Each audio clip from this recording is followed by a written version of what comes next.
Kindly settle down. We are starting the press conference. Sir, can we start? Oh, yes.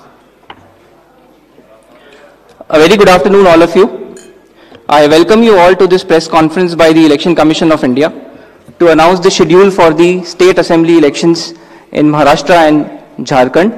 We have with us on the dais Honorable Chief Election Commissioner Shri Rajiv Kumar ji, Honorable Election Commissioners Shri Ganesh Kumar ji and Dr. Sukhbir Singh Sandhu ji.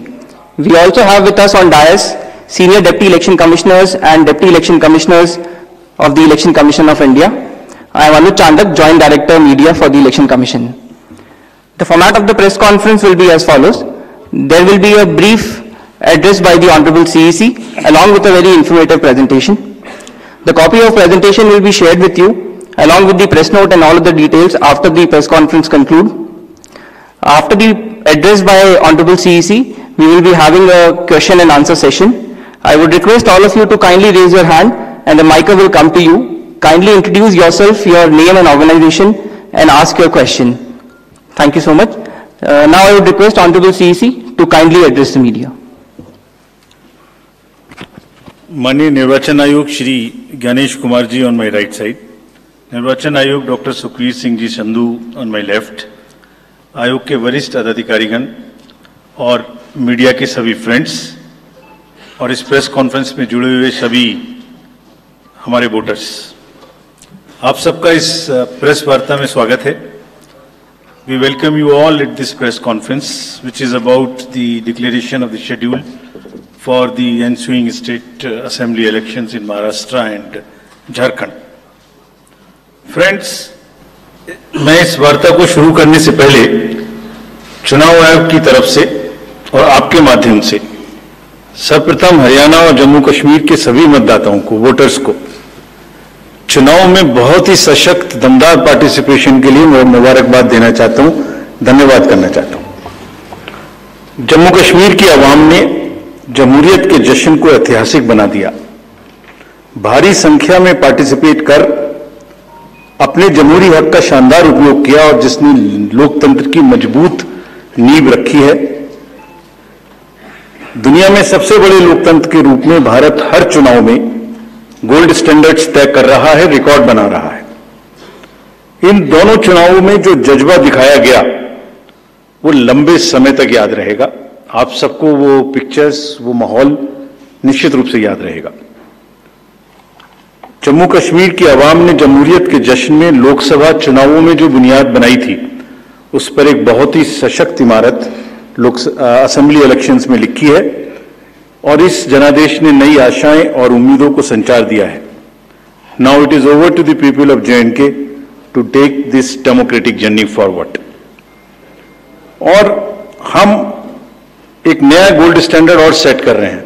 Just to remind you, just to recall, चुनाव घोषणा के समय ही हम अपना इरादा घोषित करने लगे हैं. हम अपनी विल और इंटेंट को पहले बताते हैं और उसे पूरा करके दिखाते हैं. Just to take you down the memory lane, Lok Sabha के चुनाव के समय, अनाउंसमेंट के समय हमने वादा किया था कि हम 4M की चुनौतियों से निपटेंगे और हिंसा, पुनर्मतदान, धन और सोशल मीडिया के दुरुपयोग की अनुमति नहीं देंगे. और आप सब जानते हैं कि हमने वो करके दिखाया. भारत के चुनावों की गोल्ड स्टैंडर्ड्स की कड़ी में हम एक और नया अध्याय लिख रहे हैं. इसी को आगे बढ़ाते हुए J&K अनाउंसमेंट के समय अगर मैं आपको फिर से याद दिलाऊं कि चुनाव से पहले किस प्रकार की थ्रेट्स थी, आतंकी हमले बढ़ रहे थे. लोग, आप सब लोगों में से बहुत लोग ये भी पूछ रहे थे कि पता नहीं चुनाव आयोग J&K में चुनाव कराएगा कि नहीं कराएगा. और 16 अगस्त को जब चुनाव की घोषणा का समय था तो इसी प्लेनरी हॉल में हमने अपफ्रंट और बोल्ड वादा किया था. और मुझे याद है मैंने कहा था कि जमहूरियत के जश्न में आपकी शिरकत दुनिया देखेगी नापाक इरादों की शिकस्त की कहानी. और वो कहानी आपने सबने देखी और वो कहानी पूरे वर्ल्ड ने देखी. चुनाव को इंड्यूसमेंट फ्री बनाया गया और जहां J&K में चुनाव कराने का विषय होता था वहां सीजर्स में 130 करोड़ रुपए के सीजर्स हुए, which is 100 times more than 2014 elections. तो पहले ये बात भी नहीं होती थी कि सीजर्स भी करना है, इस पावर को रोकना भी है. Similarly in Haryana, seizures were to the tune of around 75 crores, 4 times more than 2019 elections. इन दोनों राज्यों के चुनावों में भी नील रीपोल रहे. There was not even a single repoll in both the states, including the state of Jammu Kashmir. कोई violence नहीं हुई, zero violence, including the state of Jammu Kashmir. एक भी लाठी नहीं चली, एक भी गोली नहीं चली. आप सब इस बात के गवाह हैं. आपने देखे शिकस्त के नजारे. And let us give an ovation to the voters of Jammu Kashmir and Haryana. चुनाव दर चुनाव घटती हुई हिंसा, बढ़ती भागीदारी, रिकॉर्ड सीजर्स, मतदाता बिल्कुल स्पष्ट संदेश दे रहे हैं that they are full belief, they are very very participate in the electoral process. लेकिन कोई बात नहीं, फिर भी अगर मुझे याद आए तो कुछ तो लोग कहेंगे लोगों का काम है कहना. हम उसके बिना चिंता किए आगे बढ़ते हैं, अपना काम सशक्त तरीके से करते हैं, आपको विश्वास दिलाते हैं. So friends, now we come to Maharashtra and Jharkhand, जहां पर अब उत्सव का समय है. हाल ही में हमने झारखंड और महाराष्ट्र में विजिट की थी और वहां पर political parties, DOs, SPs, IGs, commissioners, enforcement agency सबके साथ बैठक की थी और पूरी व्यवस्था को समझा और उसका रिव्यू किया था. So before we come to the schedule, let me share some basic information about these two states with you. Total districts in Maharashtra 36 with 288 assembly constituencies, of which 234 are general, and scheduled tribes constituencies 25 and SC constituencies 29. Term of the Assembly of the Maharashtra is ending on 26th November 2024. If we talk about the number of electors in Maharashtra, they are 9.63 crores. 4.97 crores male and 4.66 crores female voters. Young voters की संख्या जिस पे काफी जोर दिया गया था SSR में 1.85 crores, और उसमें से 20.93 lakhs are first time voters of 18 to 19 age group. If we tell you about the polling stations in Maharashtra, there are total 1,186 polling stations and at 52,789 locations. Urban being 42,604 and rural being 57,582. इस बार भी हम PWD managed booths बनाएंगे, women managed booths बनाएंगे महाराष्ट्र में भी. Model PSS की संख्या 530 रहेगी. अगर झारखंड में की चर्चा करें तो टोटल डिस्ट्रिक्ट्स की संख्या है 24, टोटल असेंबलीज 81, जिसमें से जनरल 44, एसटीज 28 एंड एससीज 9. झारखंड की असेंबली का टर्म 5 जनवरी 2025 को कंप्लीट हो रहा है. और अगर झारखंड में इलेक्टर्स की बात करें तो 2.6 करोड़ वोटर्स, जिसमें 1.29 crores female and 1.31 crores male. First time voters between 18 to 19 years are 11.84 lakh and 66.84 young voters in Jharkhand also. In the centenarian, number of centenarian voters is 1,706 and 3.67 lakhs PWD voters, plus 1.14 lakh voters are of the age of 85 and plus in Jharkhand. If I give you an overview of polling stations in Jharkhand, पूरे polling stations की संख्या होगी 29,562 और जो कि 20,221 locations पर फैले हुए होंगे. अर्बन संख्या वहां कम है 5,042 और रूरल परिवेश ज्यादा है, इसलिए रूरल बूथ्स की संख्या होगी 24,520. यहां पर भी women managed booths, youth managed booth, PWD managed booths बनाए जाएंगे. एवरेज वोटर्स की संख्या पर booth is 881. Particularly vulnerable tribal groups पे जैसे मैंने पहले भी आपसे चर्चा की है, कमीशन का उनको एनरोल करने के लिए, उनको एम्पावर करने के लिए बहुत एम्फेसिस है। महाराष्ट्र में 3 पीवीटीजीज हैं, कटकरी, कोलम एंड मारियागोंड, और झारखंड में 8 पर्टिकुलरली वल्नरेबल ट्राइबल ग्रुप्स हैं जिनकी आबादी 1.78 लाख है। उसमें असुर, बिरोर, मालपाड़िया, पहाड़िया, सौर्या, पहाड़िया, बिरजिया, कोवार एंड सावर, इन सबका लगभग 100% एनरोलमेंट इलेक्टोरल रोल में किया गया है। और सभी डीओज ये कोशिश करेंगे कि जो भी बूथ्स इनके यहां बने वो एक बहुत सहज इनके ही परिवेश में बने और इस तरह की स्वीप एक्टिविटी करें कि वो सबके सब अधिकतर मात्रा में अपने मतों का प्रयोग कर सकें। मैं फिर से रिपीट करना चाहता हूं कि सभी पोलिंग स्टेशंस पे एश्योर्ड मिनिमम फैसिलिटीज होंगी। पिछली बार मुंबई शहर से कुछ ऐसी इंफॉर्मेशन या शिकायतें आई थी कि वहां पर कुछ बूथ्स पे ज्यादा पोलिंग स्टेशंस एक जगह होने की वजह से प्रॉब्लम थी।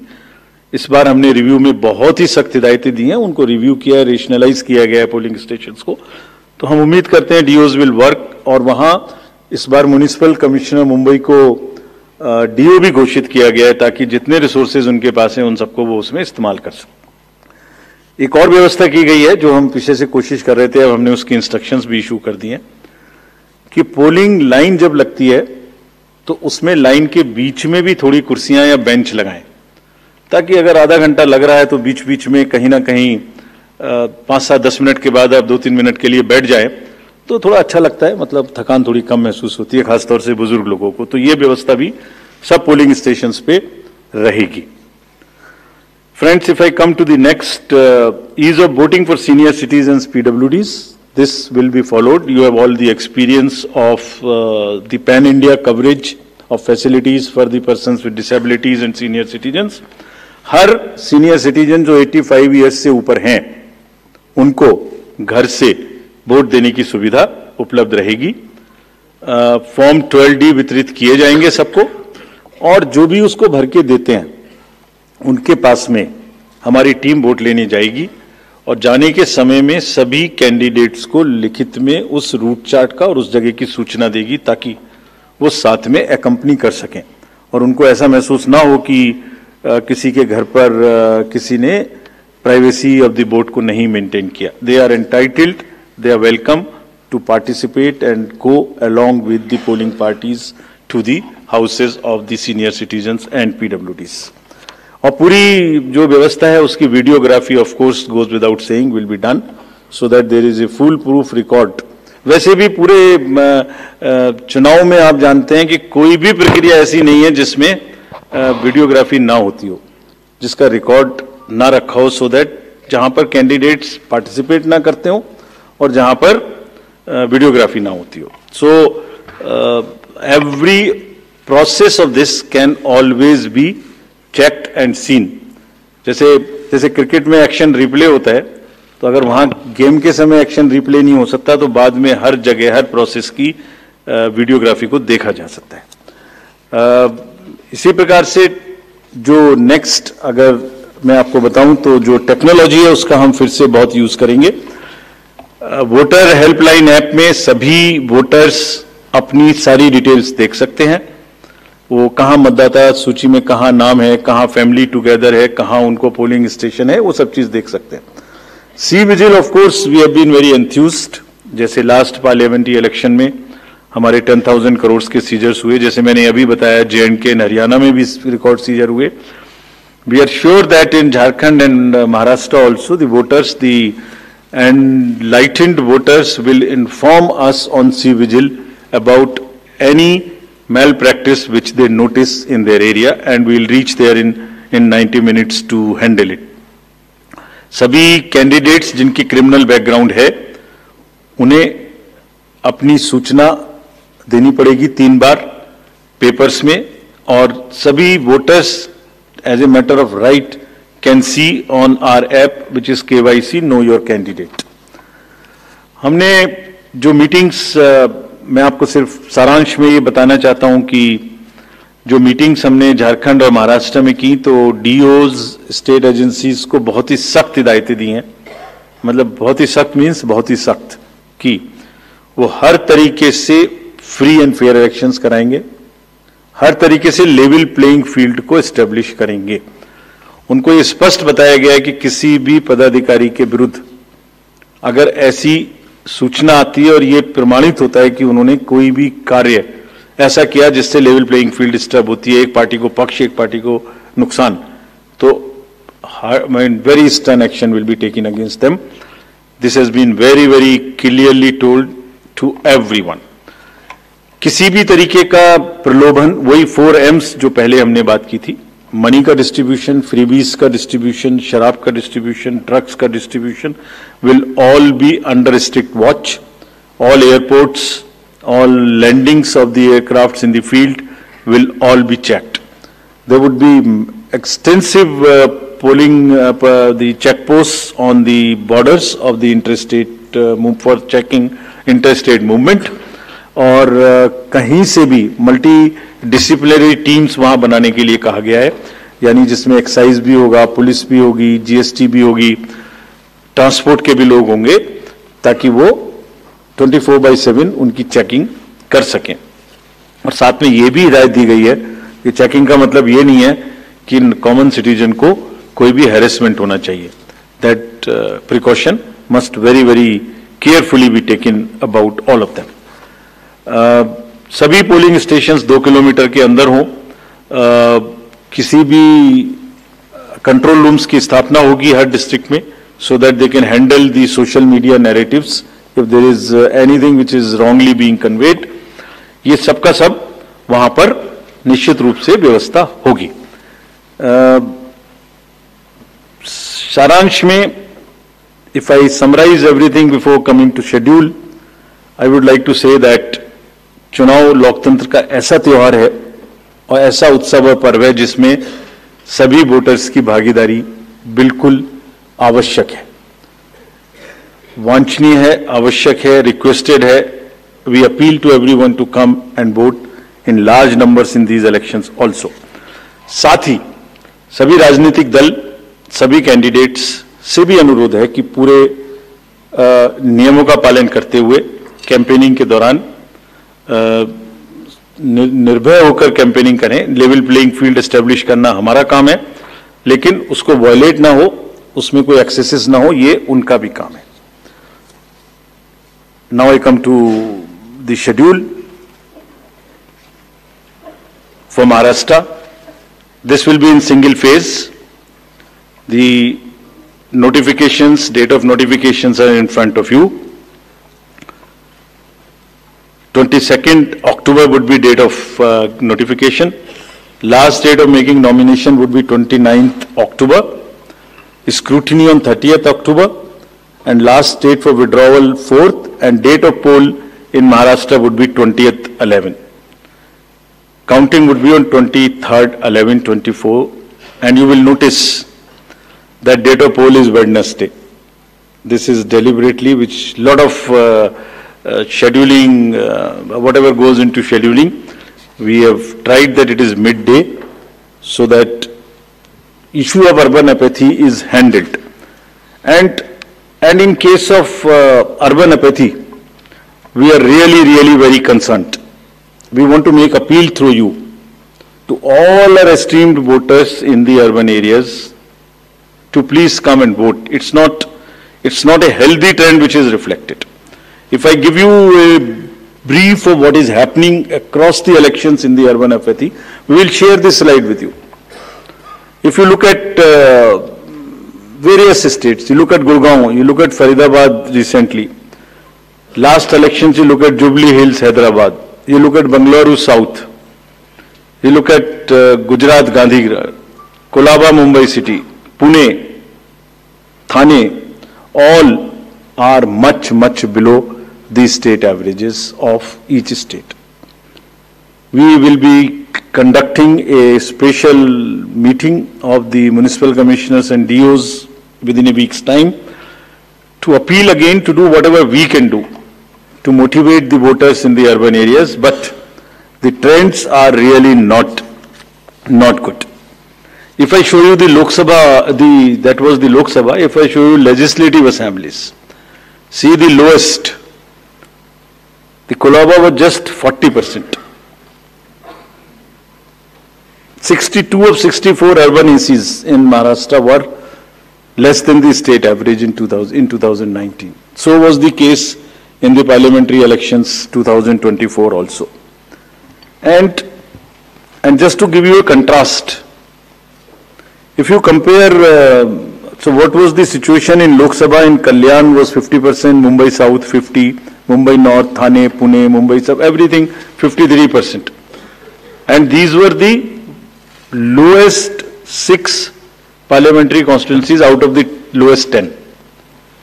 So that's the state of the urban apathy. We would be doing everything to counter it. Last time in 24 elections, we had all celebrities, all corporates, Amul, everyone involved. We'll do it again. And we'll also, at this point, emphasize that this contrasts with a very positive trend in the constituencies like Doda, 72%, Riyasi, 74%, Punch, 74%, Rajouri, 71%. If they can go 70 plus, Colaba can also go 40 plus. In 24 Lok Sabha elections, Bastar was 68%, 69%.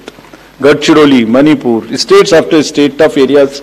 So we'll be requesting through you, we'll have a special drive this time for the slum areas in urban areas and also the colonies, all alike, to have a real urban push.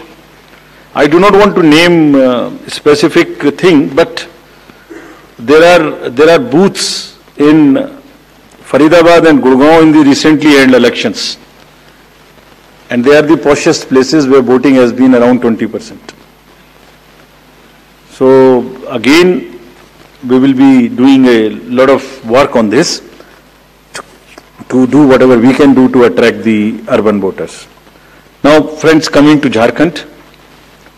Jharkhand एक बहुत ही समृद्ध state है, बहुत ही उसकी विरासत है, और वहां पर हम फिर से अपील करेंगे कि सब वोटर्स अधिक से अधिक मात्रा में वोट दें.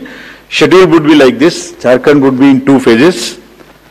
The date of poll, first phase would be on, date of poll would be on 13th November, and the second phase would be along with Maharashtra on 20th November. So the date of issue of notification for Jharkhand phase 1 would be 18th, and for phase 2 would be 22nd along with Maharashtra. Nominations for phase 1 would be till 25th of October, and for phase 2, 29th. This slide we will share with everyone. And date of poll would be 13th November and 20th November, both Wednesdays. And date of counting would be 23rd 11, that is Saturday. With this, we end our presentation with the request that through you, that all the voters of Jharkhand and Maharashtra कृपया बाहर आइए, कृपया vote करिए. लोकतंत्र के उत्सव में आपकी भागीदारी कि हम बहुत ही रिक्वेस्ट करते हैं, अपील करते हैं आपसे. Thank you very much. So by elections. So we will come back. We'll come back. Okay. Sorry. By elections also. By elections. We have 48 ACs and 2 PCs in 15 states. They will also undergo the elections this time. All the 48 ACs and 2 PCs, the schedule would be like this. All the except 1 AC and 1 PC, where because of the festivities in some region, all 47 ACs and 1 PC of Kerala would undergo the election along with the phase 1 of Jharkhand. The same schedule. 13th November would be date of poll, and only for 2 ACs, one for assembly and one for parliament. That is Kedarnath in Uttarakhand, because on 12th, there is gazetted holiday and dispersal of the parties takes place on that day. Therefore, it is on 20th. And similarly for Maharashtra, except that everything would be during the first phase. Thank you very much. Thank you. Thank you, sir, for the very comprehensive briefing. Now we will take questions from the media. Please, the gentleman in the blue shirt, please. Thank you. Sir, मेरा नाम प्रशांत लीला रामदास है। मैं news 18 लोकमत से हूँ और मेरा एक सवाल इस तरह का है कि कांग्रेस ने डिमांड की थी जो वहां के पुलिस महासंचालक है रश्मि शुक्ला, इनको हटाने को लेकर, इसको लेकर आयोग क्या सोच रहा है और उस पर क्या निर्णय होगा? Question from that side also, from the pink shirt, second row, Mr. Shailesh Yadav. This was about DG. Right. Sir अभी सर मैं शैलेश यादव ANI से, अभी हाल ही में चुनाव संपन्न हुए हैं जम्मू कश्मीर और हरियाणा में, और लोकसभा इलेक्शन के बाद देखा गया है कि एग्जिट पोल जो हैं एकदम उल्टे रहे हैं या जो है एकदम गलत साबित हुए हैं, और इसको लेके पब्लिक में सवाल ये उठता है कि एग्जिट पोल में तो सरकार इनकी बन रही है और नतीजा उल्टा है, उस पर EVM पे सवाल उठाए जाते हैं, जिसकी शिकायत आपसे कुछ पार्टियों ने करी थी जिनका एग्जिट पोल में ये था कि सरकार बन रही है और जब EVM का रिजल्ट आया तो सरकार बदल गई। तो इस तरह के एग्जिट पोल को लेकर आपको क्या कहना है, क्योंकि ये सवाल जब उठते हैं तो आपकी तरफ से जो है बाहर नहीं आता है कि क्या इलेक्शन कमीशन सोच रहा है इस पे? Last row, madam was raising the hand. Please. Yes. So just wanted a clarification for the assembly constituencies and parliamentary constituency by polls. So it's Wayanad and Nanded, the two parliamentary constituencies voting, right? Yes. Yes. Yes. There is a EP. There is a EP pending. Yeah. Gentleman in the, yes, please. Sir, I am Sandeep Rajgolkar from TV9 Marathi. मेरा सवाल ये है, जो अभी जो सरकार में जो पॉलिटिकल पार्टीज है उनको अब मिले, अपोजिशन को भी मिले, उन्होंने मांग की थी, जो पार्टी अभी सरकार में है उन्होंने मांग की थी कि एक फेज में ही वोटिंग हो, और अपोजिशन ने तब टीका पर की थी उन पर कि 2 या 3 फेज में होना चाहिए। तो उनकी मांग थी इसलिए किया क्योंकि छोटा हो के भी झारखंड में वहां पे 2 फेज है और महाराष्ट्र में 1 ही फेज है। We have gentlemen in the first row, please. Good evening, sir. सामने सर। मोहित दुबे न्यूज नेशन से हूं सर। मैं, मेरा सवाल ये है कि EVM को लेके पहले भी आपने बयान दिया है, लेकिन एक बार फिर से EVM को लेके शिकायतें विपक्षी दलों ने हरियाणा को लेके की है, बैटरी को लेके शिकायत की गई है। तो आप हमेशा ये कहते रहे कि निष्पक्षता के साथ हम चुनाव करवाते रहें, तो ऐसे लोगों को आप क्या जवाब देंगे, ऐसे लोगों को आप क्या कहेंगे जो EVM को लेके आपसे शिकायत करते हैं और इस बार बैटरी को लेके शिकायत की गई है? इसको पहले इतने प्रश्न जवाब दे देता हूं। पहला प्रश्न था DG महाराष्ट्र के बारे में। सो DG's appointment in any state is governed by the procedure where the name of the senior most officers are sent to the UPSC. UPSC selects the person, and there is a Honorable Supreme Court decision on this in Prakash Singh's case. The entire issue of this will be handled as per the legal pronouncements governing the subject. This name has been cleared by UPSC. But however, exactly what has been dictated, what has been ordered in this Honorable Supreme Court's order, this case will be handled according to that. Somebody asked about 2 phases in Jharkhand and 1 phase in Maharashtra. Do you remember how many phases were in Jharkhand last time? 5. And now you are asking about 2 also. There are factors in Jharkhand which are about the Naxal areas and others. There are concerns, therefore there are 2. And Maharashtra was 1, it is 1. Exit polls. Actually, I didn't want to touch this subject, but since you are asking,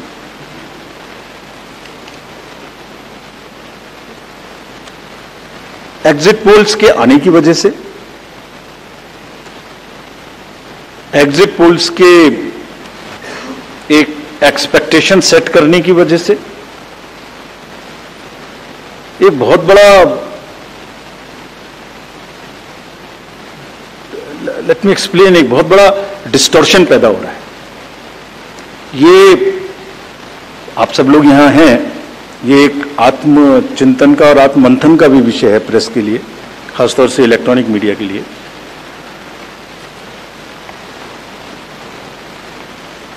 पिछले कुछ election से दो तीन चीजें एक साथ हो रही हैं, अगर हम उसको पूरे कैनवस को एक साथ देखें तो, और ये सबके लिए समझना जरूरी है। पहले एक एग्जिट पोल आता है जिसकी हम उसको गवर्न नहीं करते, जो एस्टेब्लिश्ड रिजीम है, स्टैट्यूटरी एंड जुडिशियल रिजीम, उसमें हम उसको गवर्न नहीं करते। लेकिन एक खुद के आत्मचिंतन की जरूरत जरूर है कि वो उसका सैंपल साइज क्या था, उसका सर्वे कहां हुआ, उसका रिजल्ट कैसे आया। अगर मैं उस रिजल्ट से मैच नहीं किया तो मेरी क्या रिस्पॉन्सिबिलिटी है, कहीं कोई डिस्क्लोजर्स हैं कि नहीं है, ये सब देखने की जरूरत है बहुत सख्त। there are bodies which govern this, there is NBSA, there are other bodies which self-regulate, and I am sure the time has come that the associations, bodies which govern will do some self-regulation, because इसी से जुड़ा हुआ दूसरा विषय है जो कि बहुत ही इंपॉर्टेंट है। जिस दिन पोलिंग खत्म हुई उससे रफली थर्ड डे काउंटिंग होती है, तो आज शाम को 6 बजे से एक एक्सपेक्टेशन राइज हुई। सबने सोचा ये होने वाला है, जिसका कोई साइंटिफिक आधार, जिसका कोई लीक पब्लिक में डिस्क्लोजर में नहीं है। जब काउंटिंग का समय शुरू होता है तो 8:05 और 10 से रिजल्ट्स आने शुरू हो जाते हैं, जिस नॉनसेंस। आप बताइए, मेरी पहली काउंटिंग 8:30 बजे शुरू होती है और हमारे पास प्रमाण है इस बार कि 8:05, 8:10, 8:15 पर आने लगा इतने की लीड, इतने की लीड, इतने की लीड, इतने की लीड।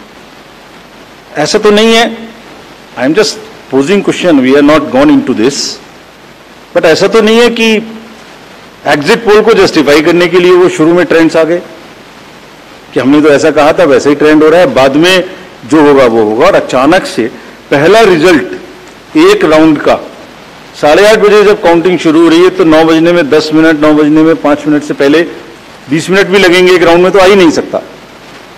और हम उसको 9:30 बजे वेबसाइट पे डालते हैं, 9:31 पे, एग्जैक्टली कभी भी देख लीजिए एक के बाद एक।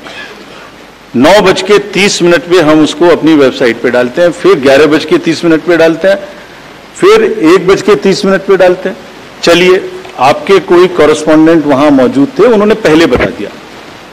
प्रोसेस काउंटिंग में रिजल्ट को स्क्रीन पे दिखाना पड़ता है, एजेंट के साइन लेने पड़ते हैं, ऑब्जर्वर से जस्टिफाई कराना पड़ता है, तो ऑफिशियल साइट पे आने में आधा घंटा लग सकता है। लेकिन 9 बजे से 9 बजने में 10 मिनट से पहले कैसे आते हैं?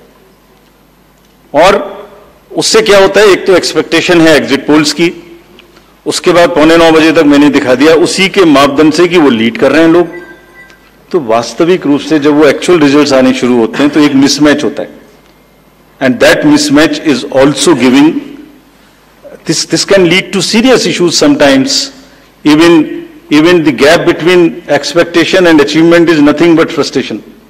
So ये एक विषय ऐसा है जिस पर हम तो नहीं, हमारे हाथ बंधे हुए हैं, लेकिन एक कुछ ना कुछ मंथन की, कुछ ना कुछ, एंड आई एम श्योर जब इस देश में, जब कंट्री में इस तरीके की जरूरत होती है तो एक सेल्फ करेक्शन हो जाता है। तो सभी रिस्पॉन्सिबल लोग इसका सेल्फ करेक्शन जरूर करेंगे, I am sure about it. EVM के बारे में आपने फिर से पूछा।